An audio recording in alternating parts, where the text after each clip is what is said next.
Today, I am super excited to have John Surdakowski on the show. John has a seriously impressive CV. John is currently the CEO and founder of Avex. Avex is, in my opinion, one of the world's best digital agencies. They've worked on some of the biggest direct-to-consumer brands, including Kith, Balance Athletic, and Katy Perry's recent brand, Dissolve. As well as working with leading D2C brands, John is also an investor of some of the most well-known Shopify apps, including Shogun and Grin. Without further ado, let's jump into today's podcast. John, thank you so much for being on the podcast today. From my point of view, I really look up to what you guys do at Avex and some of the investments you made. It's a real honor to have you on. Really appreciate you coming on the show. Can you tell us a little bit about yourself and how you got started in tech? Sure. First of all, thanks for having me. I've been following you for quite a while. Excited to have this discussion. So how I got started in this industry and kind of how Avex came to be was kind of an accident. So how I got started in the industry was basically I got kicked out of college for basically not going. And I got a letter in the mail about like web design school. And it was super new back then. It was probably around 2000, 2001. So like there weren't a ton of agencies. There weren't even a ton of like web designers. It was still really new. I was like, I'm going to try this, so that my mom wouldn't kick me out of the house. So I started to go to web design school and then got a couple of gigs doing, Flash. I was really big into Flash animation and websites around that. And then just started to work at some digital agencies, before I worked at some larger agencies like Havas and BBDO and McCann Erickson, did some time at Nickelodeon and Estee Lauder. But I really just wanted to write blog posts and code websites. That was like what I just really wanted to work from home. I didn't want to go into the office anymore. I wanted to work from home, write blog posts about web design, and then design and code websites. That's it. So I started doing that. I quit my job, was writing blog posts. I was writing for some magazines, and I was all like just designing and developing WordPress websites mostly. And I love doing it. And then I started to get a ton of work where I needed to hire somebody. So I hired a designer. And then I coded a website for for Liberty Fashion Fairs, which is like a fashion conference or a fashion trade show. And they were actually associated with Kith. So then I started working with Kith, and then we did some work for Kith, and then Pony Sneakers, and then some other fashion brands. And before you know it, I had a few people around me. And then in about 2018, shifted over to Shopify Plus exclusively, and just started to kill it with really great work, getting some really great clients. We were fortunate there. Always been strong with creative. So we've had some really great case studies. And then, having 2 or 3 brands logos on our websites turned into, 5 or 7 and then 10. And then we had some really great case studies and just snowballed from there. Yeah. So we went the logos you guys have got is phenomenal. You are the go-to direct consumer, top tier. And it's amazing, some of the logos you've got. And, I feel like I can spot one of your sites just from being on there for 5 minutes. I'm like, is this an Avex? And I'll go and look, and it is. You kind of can tell, because one thing about all of your sites is the copy is super tight, and the color palette, the UI and the UX is amazing. Thank you. It really is. One of the, we spoke on LinkedIn about one of the sites that you've recently done, which was K-Skin. And I love that design. I loved the color palette that was used, and it was such a nice looking site, such a, pleasant place to be. I'm not really one for buying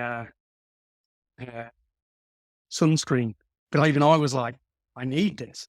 You know what I mean? It was just Yeah. a really, really nice site. I think that site's going to do massive numbers. Yeah, that was a Going to do really really cool project. Winnie Harlow is, she's a supermodel here, and she came up with this idea, and the brand came to us, and we focused on just the UX UI design and some of the branding work for the website, and really cool project to be a part of. A little bit of a departure and different from some of the more like fashion and luxury work that we've done, but it was really fun, really fun. Our creative team had a good job, had a good time doing that. Yeah, it is a beautiful design. If you've not seen it, go off and look at it. It's K-Skin, Cayskin. Really, really good. On that color palette, did you choose that color palette? Did Avex choose that, or did the client? How did you come up? I believe they had some branding and colors, as part of their brand guidelines to start.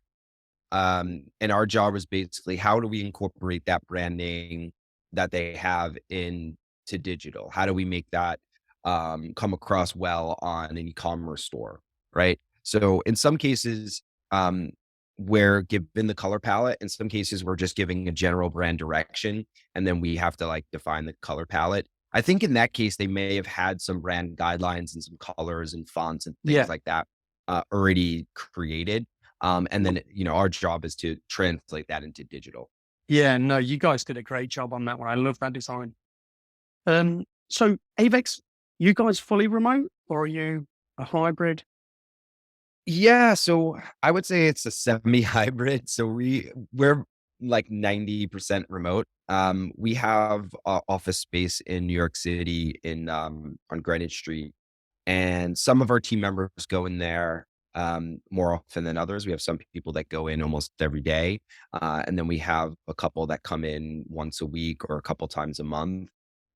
And I have a separate office space outside of the city that's just easier for me to commute to. But we have team members all over the country, and even in Canada, we have a few team members overseas, mostly in New York, New Jersey, and like Pennsylvania area. But we have some in like Texas, Florida, California, Seattle. So it's been Wow. great to kind of be remote, but also have a home base. Like last week, we met for a team meeting at our New York City office, and then we went out for a happy hour and some drinks Yeah. afterwards, which was great. So it's kind of a mix of both. Whatever the team is most comfortable doing is what we want to be Hard to able beat to that help with. going out for drinks with the team after a busy week, isn't it? I kind of Yeah, struggle with that bit when we was in lockdown in the UK, missing that where you've really hustled, you've launched a new feature or you've launched a new product and really going out and celebrating and you know yeah, giving the team members a pat on the back. I really struggled with that. Um, yeah. Not yeah, something that's easy to do over Zoom. We would try to have some drinks and celebrate on like a Thursday or Friday, but it's like, yeah, I'm just it's not drinking the alone in same. my house. Yeah, that's it. You look at a strange person. Your wife comes back from work or from shopping, and you're like sitting there into your third margarita. It's not a good. It's not good. We Exactly. tried that. We tried the digital drinks thing. Um, it worked a little bit. It was, it kept us going. But I kind of feel that if we can meet, we should meet. If we're Yeah. definitely, if we can, we should. That's kind of my. Yeah, and even with some clients, like I even spoke to our sales rep today, and I said, "Hey, if there's a if there's a good deal that we could win, and if the differentiator is that we're willing to have FaceTime with a client in person, I'm willing to fly out or drive somewhere and go face to face with a client, because I do Yeah, think that like presenting over Zoom or whatever, and then having conversations through email, things could get lost. Like if it's a good sized deal, a decent sized deal, and it's worth the expenses of going there and having a face to face with the client, or even a smaller deal that's local. I yeah, want to sit down and have that FaceTime because we went 2 years with not being able to do that. And I'm, eager to get in the room with people and just like have that time. I kind of feel the same. I feel that the deals that we do, or the deals that I've done over the years when I've been in the room and, looked person in the eye, they're the relationships that last and keep going. Um, Mm. Churn is super low. I mean, when we go out and we go and present face to face and we go and talk to that person one on one, we win the client, but that churn is much, much lower. Mhm. The relationship is just so much stronger. So I kind of try and get all of our staff now to get back on the road and get moving. Bit like what you're saying, and Yeah. I think new startups coming through and not, I don't know whether they're going to be wanting to do that, go out and press the flesh and go and look at their clients in the eye and present like that, because for the last couple of years, Yeah. they've been able to do it all over Zoom and everyone's been happy to do that. Obviously you're, you're the CEO and founder of Avex, but your investment profile on LinkedIn and on Crunchbase, it is super, super interesting. You've invested in some of the best SaaS products out there. You've got Shogun, Grin, um, which one of you? Govalo, Cavallo. Yeah. yeah, and the new loyalty solution, which is coming out. I keep Inveterate. seeing, yeah, I keep seeing teaser posts all the time Yeah. from it, and it looks great. I mean, he's creating some great content pre-launch on that. So what's your thought process behind making those investments?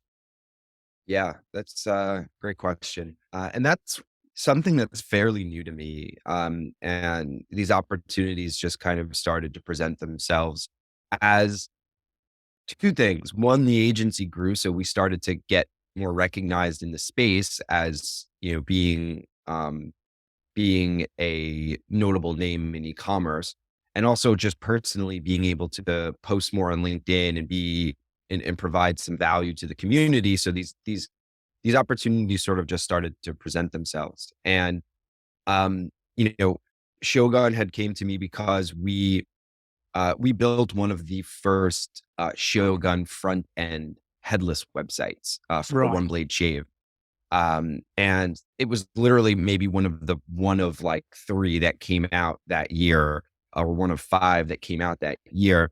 Um, and I'm very close with Nick and Finbar. We've known each other for, a few years now, um, and just been a big supporter of Shogun from the beginning. So they Yeah. kind of came to me, and Shogun's such a good name in e-commerce, especially in Shopify, that Yeah, I definitely. felt that like, Seriously great. They're a top tier SaaS product, definitely. yeah.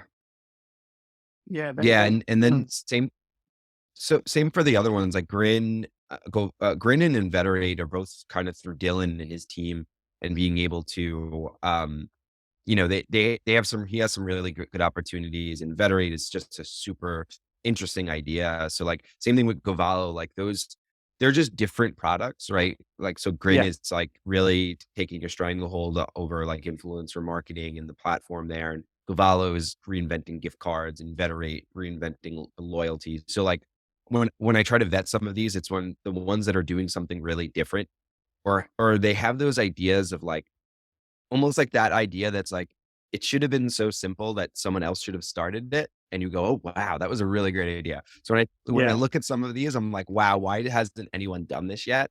And that's especially for like Govalo and Inveterate, like those two really stood out of like, well, why isn't anyone doing this yet?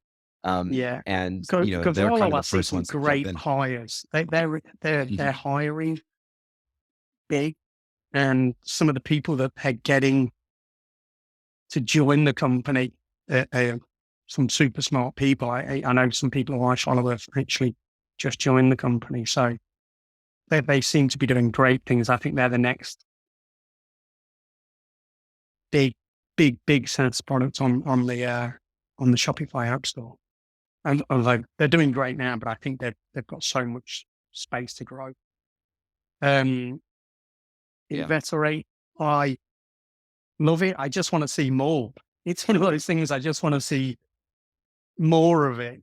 Um, Obviously, you've seen it and you know, played around with it. Like, I just want to see really more of it. I think Dylan's got a great product there. Um, I think the loyalty space needs disrupting um, massively. Mhm. And I think there's so much Sure. scope. I think that loyalty space can be looked at from so many different ways. And it's such a big space that there can be several successful apps in that space and looking at it from different point of view. Yeah. And definitely. So how are most of these deals coming to you? You're not going out and sourcing, they're coming straight to you from LinkedIn?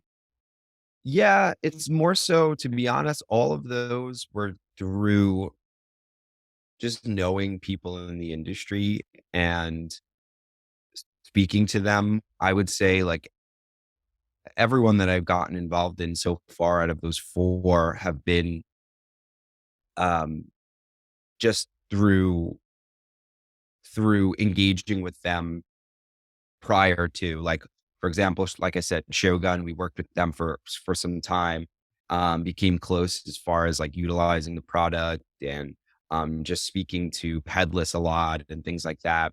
And same thing with, like, Inveterate, I think because, um,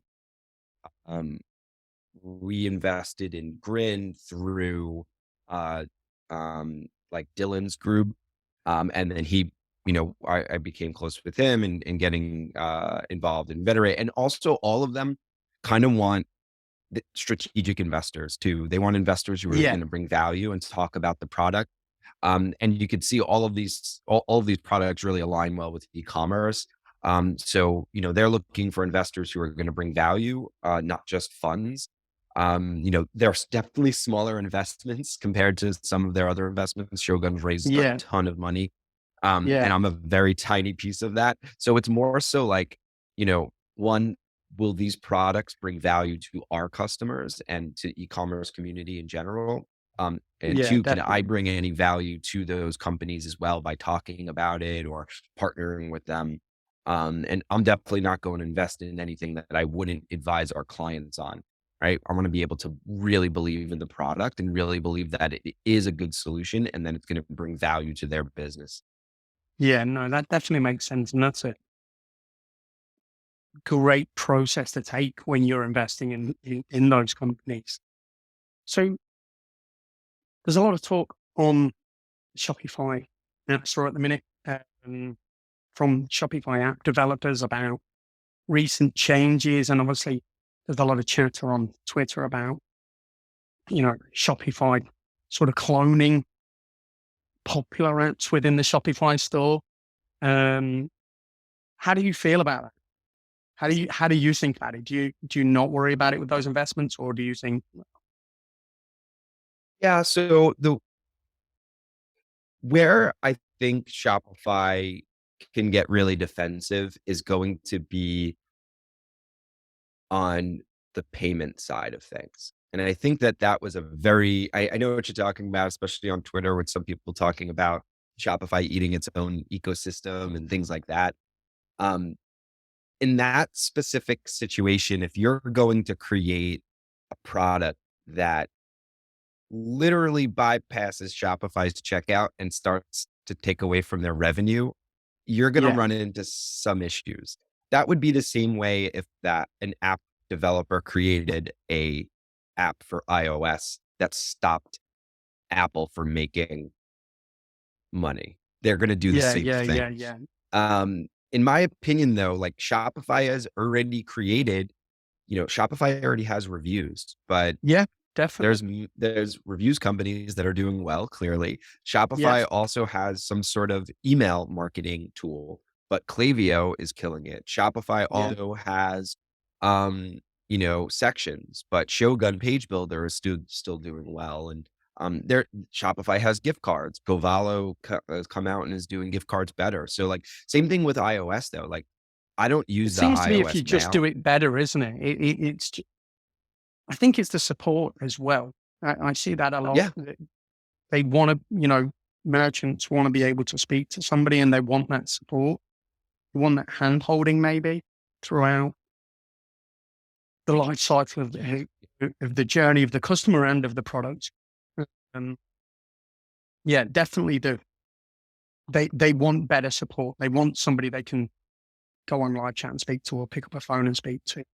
Here's what trends are you seeing in e-commerce at the moment, in direct to consumer brands, that you think will only get bigger and bigger? Yeah. A few things. One is going to be community, which relates to loyalty. Yeah, A lot of brands are talking more about developing more of a community around their brand. And that sort of even relates to like what's going on with Web3, which I don't know where that's going to fall into e-commerce. I think it's so super new that yeah, it's definitely going to continue to grow. It's not going to look the way it does now. It's going to take some time for it to really, for people to brands and marketers to really figure out where Web3 fits into e-commerce. But the whole idea about community and kind of giving customers more of a say in what's going on in the brand. I see that being something that more D2C brands embracing, and that kind of relates to Web3 in a way, and like of kind of yeah, having it like does. an autonomous kind of decentralized type of brand. I see that I definitely see some D2C brands popping up that kind of take that approach. Um, on the e-commerce or like technology side, I definitely see um, headless, which was far more of a buzz term last year or the year before. I still see that as being something more and more popular that brands are approaching or adopting in some way, shape, or form. And I think Yeah, Shopify is going to play a huge role in that. I think Shogun and some other products that are coming out are really going to help try to solve that. And I think it's a question of who makes it a bit more easier to do, because right now it's very complex. But yeah. I do think that speed is going to be like it's going to continue to be super important. And headless clearly plays a role in that due to how fast you could build progressive web apps. Um, but back to the community thing, I see a lot of brands embracing community more. A lot of brands like rethinking loyalty, rethinking, and especially with like the iOS updates that have come out for like that are impacting Facebook ads. I'm always been a big believer that your brand should be focusing on branding and community and developing a really loyal following in the long term. Because if you get impacted, if your entire business was run around running Facebook ads and having a funnel, you're going to take a huge hit. But if you had a really strong, loyal community, and one brand that does this really well is Midday Squares. If you're familiar, they make like a No, kind of I like don't a know those functional guys. chocolate bar. Yeah, really cool brand. They make like a chocolate bar Is and this the thing that you um snap in a hole? yeah, you could break them in half. They're like two squares and Yeah. it's like a I healthier think I chocolate have bar. seen this. I think I have seen this brand. Yeah, they're starting to get really big and they not only do they have a really great product, but they really focus on community and um they are like telling their story as they're building their brand. So like, some Right. they're like doing like music videos and they're dropping an NFT and they're like talking about like their lawsuit with like Hershey's or for some cease and desist. They turn everything that's going on in the business into content. So it gets customers excited about the brand. It keeps them engaged. They're really building a community and I don't even think they run Facebook ads. I'm sure they do, but like they're probably not as reliant on it as some brand that's just pumping out ads. So Yeah. I really think that that's one of the big trends is like focusing on that community. I definitely see community as being, a big trend. And I think that plays a part in what we do at reviews and loyalty. Because it's the brand that is closest to the customer will always win. And community does that. It brings your customers closer to you. So definitely I think community is going to be a big part. And like you say, I do see some brands doing it quite well. Um, but that brand, I'm sure I saw them on TikTok. Some, For sure. uh, They're all over the definitely, place. They're always doing yeah, crazy videos. It's great. I've definitely seen one of their videos. Um, what I'll do, I'll post a link to that at the end of in the notes of the podcast. What's the best e-commerce brand launch that you've seen recently? Ooh. Um, Best e-commerce brand launch, like new brand? Yeah, totally new brand to come into the market and, have a good launch, whether that through word of mouth or through just having a brand that stands out. Ooh. There's I don't know if I could choose just one. I mean, I would definitely say Midday Squares again as a really big one, but I would say um one really great brand that I see that came out. They've been around for a couple years now, but like um Liquid Death, the water company. Yeah, I think yeah, they came out swinging and they've just blew up because like it's such a different brand.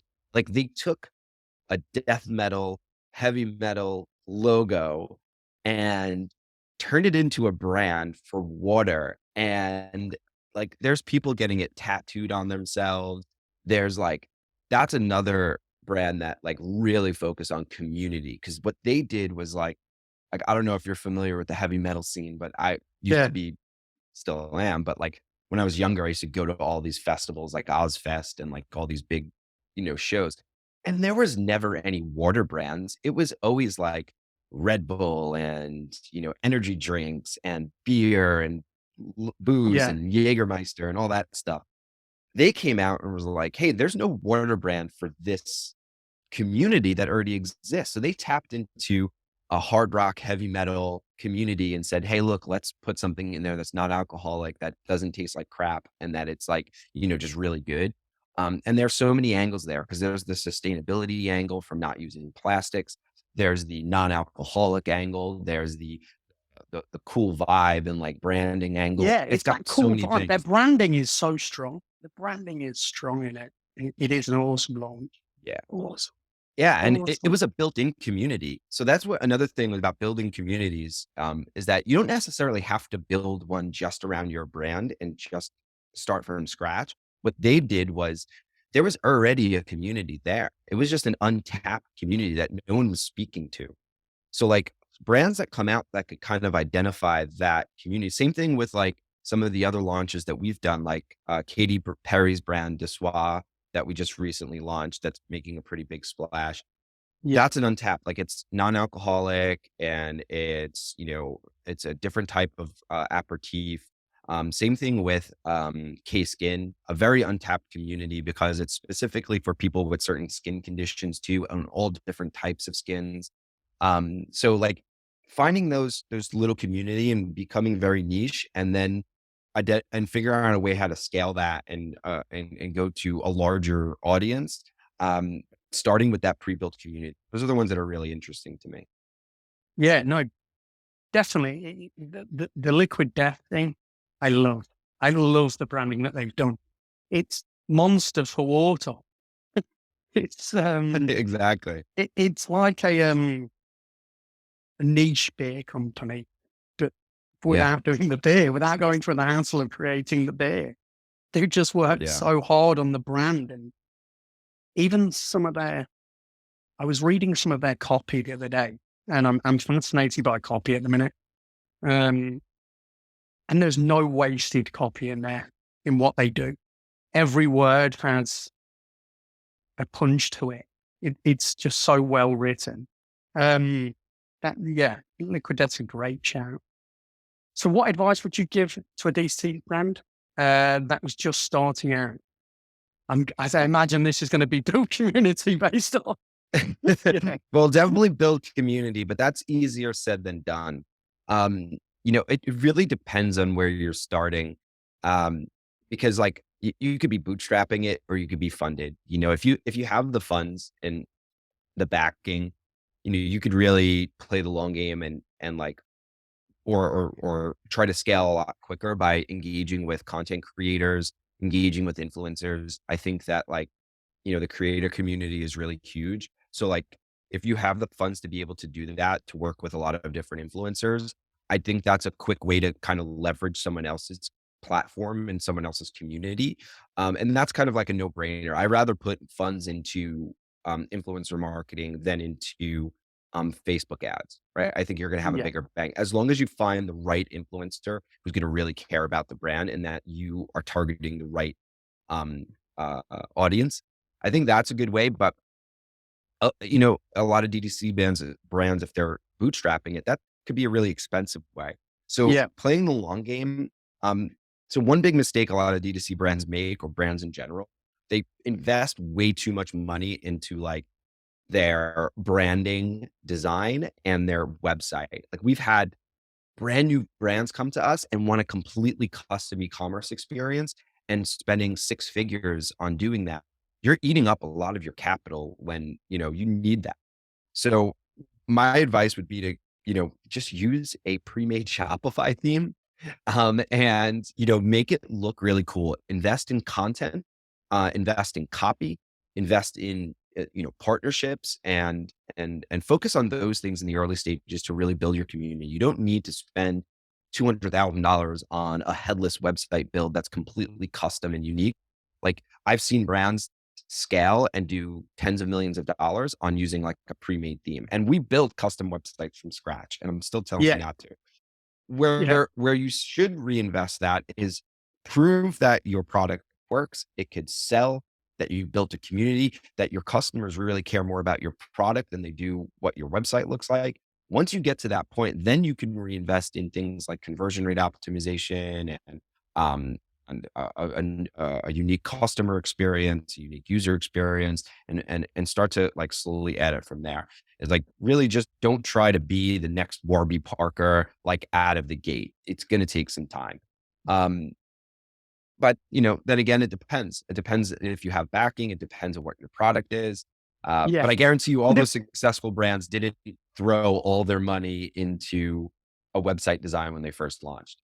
yeah, it's kind of, yeah, it depends whether this is your first rodeo or your second or third rodeo as well, doesn't it? It- because you see that some founders, second time founders and third time founders almost instinctively know that their product is going to be huge. They have a knack of picking the winners, uh, and they know to invest in the right places at the right times. Um, so on Shopify, do you think anybody can challenge them? Can any brand come through? Now, Shopify is the biggest player, and Yeah. do you see anybody coming through to challenge them? Um, I see. I mean, there are other platforms that are challenging them, but they're very distant seconds. But it depends on what you compare it to. So if you're going to compare it to another monolith platform like BigCommerce, right? Big Shopify is light years ahead of BigCommerce when it comes to the size of brands that are using it, and even the amount of merchants and the usability. So Yeah, I don't think anyone's going to come close to Shopify as an all-inclusive monolith, easy to set up platform. Like you could literally spin up a store tomorrow and start selling products on Shopify Plus or Shopify, and no one's going to do that as well as them, at least not coming out of the blue. It's going to take, they would have to, really drop the ball.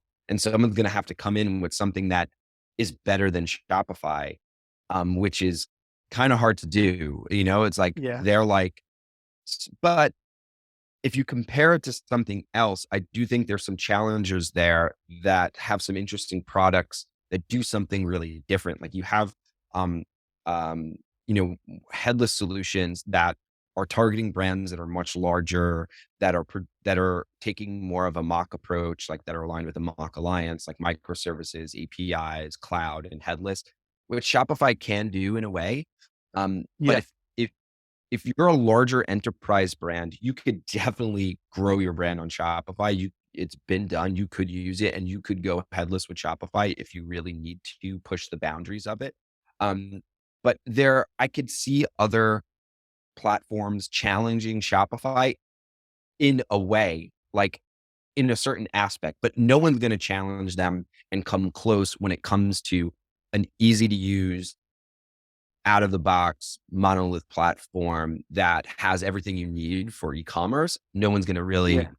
compete with them there, but I do see some of the bigger players competing with them on, say, like, enterprise builds or headless builds. I see there being some, comparisons with something like Commerce Tools or Salesforce Commerce Cloud or VTEX. Those are some of the Yeah. players that I see being larger competing with them, but no one's going to play.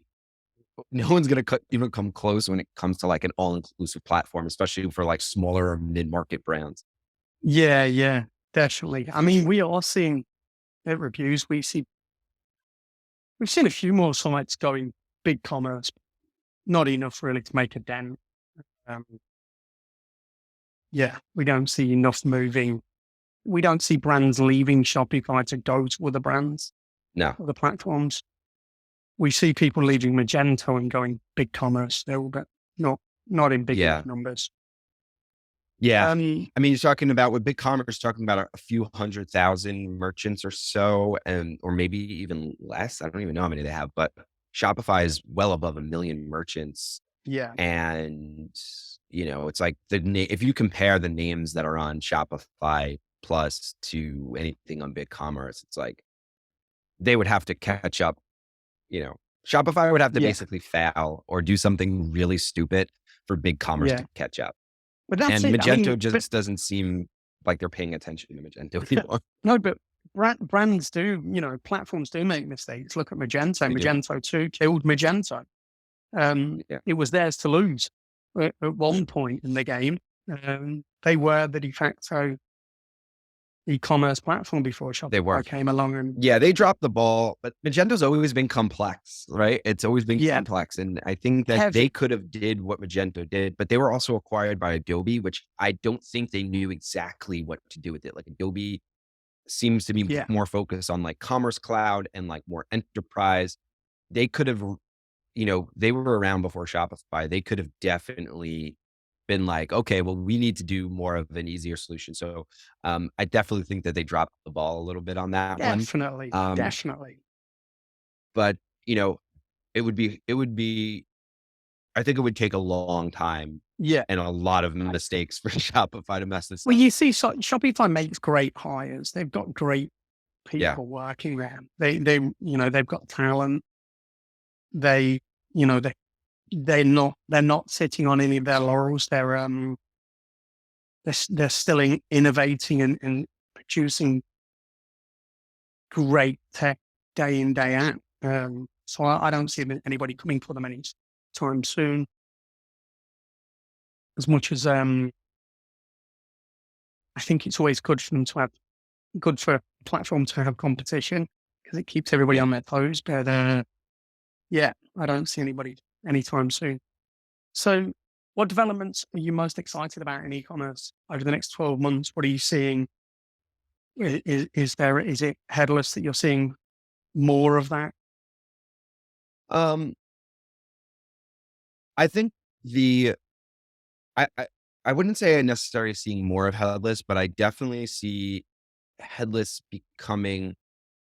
people becoming smarter when approaching headless. So I think over the last couple of years, some brands went headless that shouldn't have. I think we're Yeah, starting to really see brands understand it a bit more and know when it's right to go headless. I still think it's going to be very popular.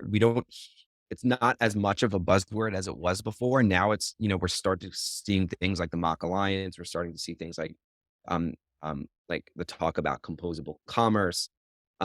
I do think that, and Shopify is, releasing hydrogen and oxygen and things like that. So I do think that that's going to become more of the go-to way to be able to build high performing, high, like high performing and really fast e-commerce storefronts.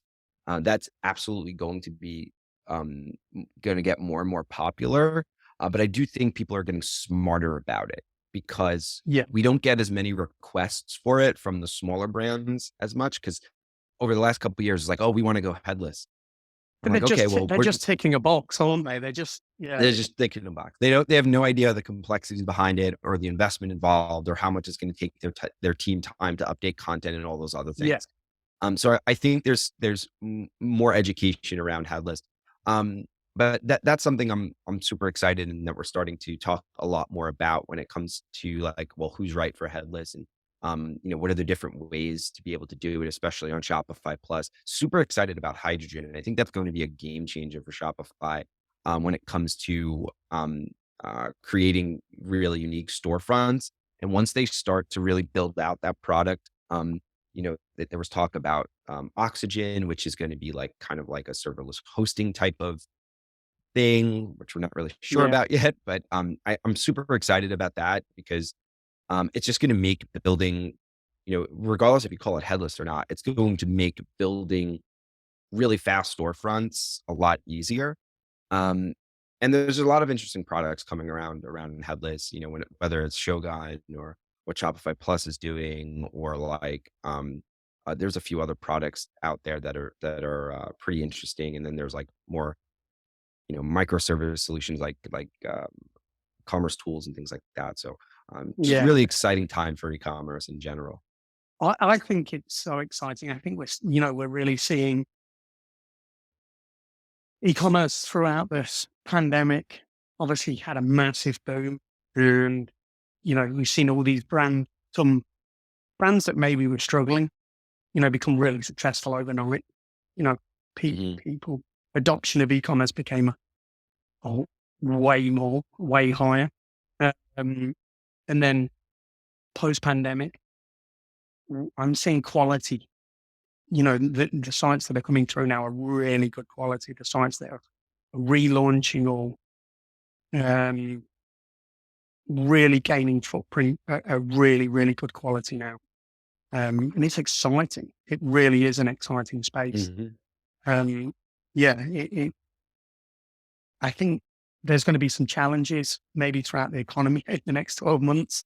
Um, but I think e-commerce is definitely going to be a good space to be in. Um, Thank you, John, for being on the podcast today. It's so interesting speaking to you. You're clearly a very intelligent guy, and I hope to meet you up for a beard very, very soon. That'd be You great. know, we just really appreciate it. Thanks, Thank mate. you. Thanks for And having me. if you ever need anything from me, don't hesitate to ask. You know, I will. ever anything. Same Cheers, here. John. Thank you for today. Thanks so much, man. Take care. Bye bye. Cheers. Bye.